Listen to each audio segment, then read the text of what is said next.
கோவிந்தன் என்ற பக்தன் வாழ்க்கையில் பல பிரச்சனைகளால் சோர்ந்து போனான். சிறிய விவசாய குடும்பத்தில் பிறந்த அவன் கடன் சுமையால் வாடிக்கொண்டிருந்தான். எந்த வழியையும் தேடியும் எந்த முயற்சியையும் செய்தும் பலன் கிடைக்கவில்லை. ஒரு நாள் வழிபாட்டிற்காக ஒரு சிவன் கோவிலுக்கு சென்றான். அங்கே ஒரு துறவி அவனை கவனித்தார். கோவிந்தன் அவரிடம் கதறி கூறினான், சுவாமியே, எதையும் முயற்சி செய்கிறேன், ஆனால் எதுவும் சரியாக முடியவில்லை.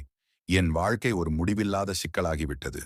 துறவி சிரித்துக்கொண்டு கேட்டார், நீ எதை தேடுகிறாய்? ஒரு வழி என் பிரச்சனைகளை தீர்க்க. துறவி சிறிது நேரம் அமைதியாக இருந்தார்.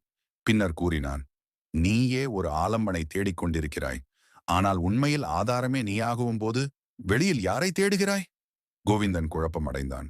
துறவி தொடர்ந்தார், உன் மனம் அமைதியடையாமல் நீயே உன் சிக்கல்களை படைத்துக் கொள்கிறாய். ஜீவனே சிவன். அவனை கண்டால், அவனோடு ஒன்றியால் உன் சிக்கல்கள் பறந்தோடும்.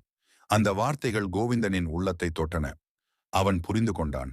வெளியில் விடை தேடாமல் மனதை அமைதியாக்கி நம்பிக்கையோடு கடமை செய்ய வேண்டும். அன்று முதல் அவன் தன்னை மாற்றிக்கொண்டான். பயம், சந்தேகம், கவலை ஆகியவற்றை விட்டுவிட்டு ஒவ்வொரு செயலையும் சிவனின் அருளில் ஒப்படைத்து செயல்பட்டான். குறுகிய நாட்களில் வாழ்க்கை தானாகவே சாதகமாக மாறியது. அவன் கடனில் இருந்தும் சிக்கல்களில் இருந்தும் விடுபட்டான். அவனுக்கு புரிந்தது, சிக்கல்களை மாற்ற நினைக்காமல் மனதை மாற்றினால் வாழ்க்கையே மாற்றிவிடும்.